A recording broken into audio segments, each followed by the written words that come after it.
Good day, all. I am back to give you guys my top 9 remakes. Now, I know what you're saying. Well, why are you calling it top 9? Because I couldn't find a 10th one that was good. So, yes, in that number 9 is Tim Burton's Planet of the Apes. Another underrated movie. I used to hate this movie when I was a kid, maybe because I didn't really care for the Planet of the Apes movies when I was a kid. So, seeing Tim Burton's version kind of held off me seeing the other versions for until I got older. Basically, up until last year when I reviewed the entire series.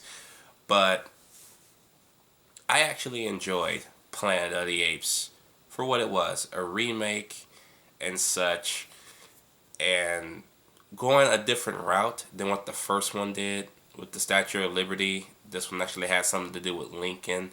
If you haven't seen the movie yet, I'm not going to say what is, but yeah, that was pretty inventive for an ending, so not bad. Just doesn't get a lot of praise nowadays. It's almost really, really underrated nowadays. At number 8, we have Wild Card. This is a movie I reviewed less than 2 months ago now. Wow.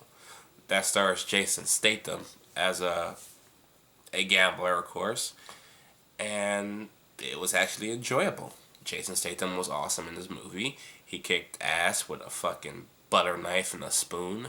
Never seen that done before, but he did it and it was cool.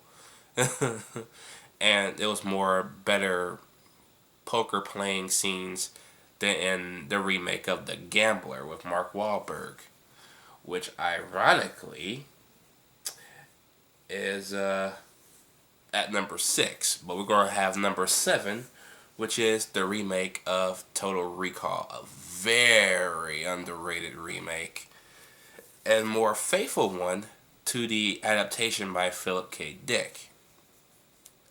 Weird enough that it's more faithful, but it gets more hate because it's a remake. Yeah. Excuse me, I'm still battling a cold here. But Total Recall was a good little remake. I liked it. I liked the fact that it was trying to be different from the last movie. That means even though the humor had to go with it, but it's fine because it was a sci-fi action thriller. It wasn't supposed to have any humor in it. So I'm okay with that. I'm okay with the fact that it took place entirely on Earth. It's more along the lines of the book. Colin Farrell is still an underrated actor to this day. He probably will be my number 1 underrated actor when I actually do my underrated actors movie list. So, yeah. And Kate Beckinsale. How do you hate Kate Beckinsale? She's hot after all. Married to Len Weissman. Just saying. At number 6, The Gambler. Mark Wahlberg's remake, of course, was an interesting little remake. Not a lot happened in this movie, which is the kicker about it. But not a lot didn't have to happen in this movie. It's not like one of those movies where people were going to have to come after him and shoot at him and all that stuff. No. It was a simple story, a simple concept, and a simple remake. All the while for me enjoying The Gambler for just what it was. Just a simple not action, but a simple drama thriller, if you will. There was slight little hints of a little bit of action, but not too much to call it an action movie, so yeah, it was cool. At number 5, Guess Who? Yep, Guess Who? I reviewed Guess Who less than a week ago. Haven't uploaded it yet because I got a little problem going on my computer right now, so I can't upload any reviews because I can't put my intro on it because it's stuck on my other computer right now. So I'm only doing my top list for now. But Guess Who was a very funny ass movie. It's a very underrated movie at that. And it's one of my favorite guilty pleasure movies made. And of course the late Bernie Mac and Ashton Kutcher. It's always a joy to watch those two work together. I love their chemistry together. It was something that really can't be matched. Kind of like Ashton Kutcher and Brittany Murphy and Just Married. I love those two dynamic chemistries in each of those movies. You know what I mean? Nowadays we just don't get comedies like that anymore. And I like the little role reversal too, which I will explain in my review of the movie. So Yeah, if you haven't seen Guess Who yet, give it a shot. You might like it. At number 4, The Departed. Now, The Departed is really a loose remake of Infernal Affairs.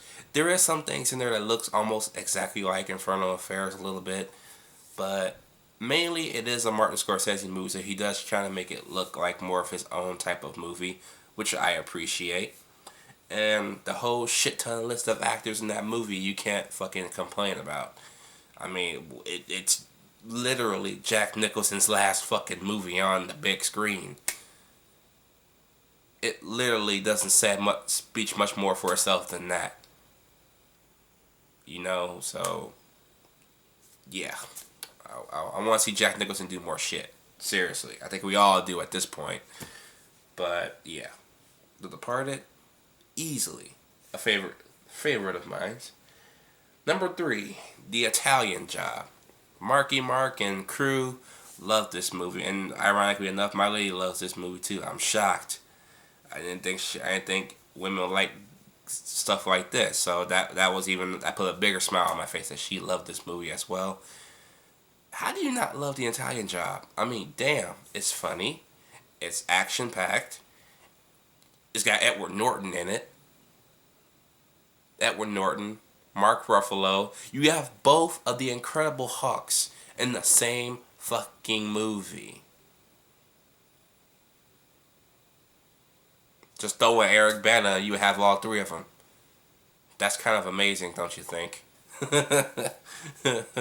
So, yeah, for that reason alone is a reason to watch this movie if you haven't seen it yet. Who has not seen The Italian Job by now? Either of them, but if you haven't, don't know what the hell you're missing. At number 2, Ocean's 11. Steven Soderbergh is probably one of my favorite directors, and it shows with Ocean's 11. Ocean's 11 was easily my favorite remake ever made. George Clooney, what's her name? Julia Roberts and all such. Bernie Mac, of course. All headline this all-star cast, and the music. The music alone in any Steven Soderbergh movie makes a Steven Soderbergh movie feel like a Soderbergh movie. You know what I mean? He doesn't go for today's hip hop, excuse me, hip hop or R&B type shit. No. He goes more along the lines of that classic jazz type feel to it. It feels so 70s while you're watching your movie. That's what I like about his movies, and that what makes Ocean's 11 and the entire Ocean's trilogy stand on its own as its own trilogy. Because yeah, but Ocean's 11, man, that was great. That was great times. Funny, dramatic when it needed to be, sly, slick, all that rolled into one. Brad Pitt, come on now, gotta love that shit. But at number 1.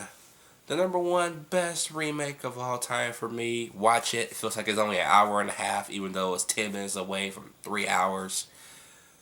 Scarface. Yes. Gotta love me some Scarface. That is my number 1 instant classic remake made. Holy shit. Okay? 207 F-bombs. It doesn't get any better than that. How do you not say that's not awesome to drop that many F-bombs and still retain an R rating without going NC-17? It probably did went NC-17 at one point before it got edited down. I'm not really sure. I'm going to have to look that shit up. But if anybody knows that, let me know down below, because that would be awesome. Scarface is awesome. Okay? And yeah, if you have not seen Scarface, oh my good God. What are you doing here watching me? Go watch Scarface.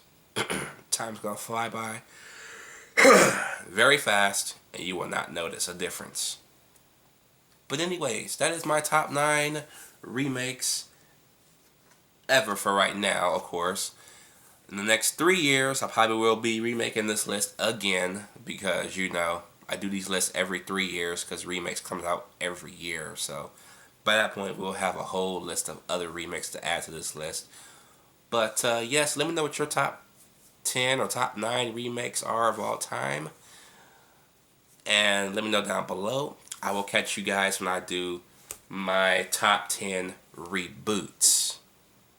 I'll see you guys in that video.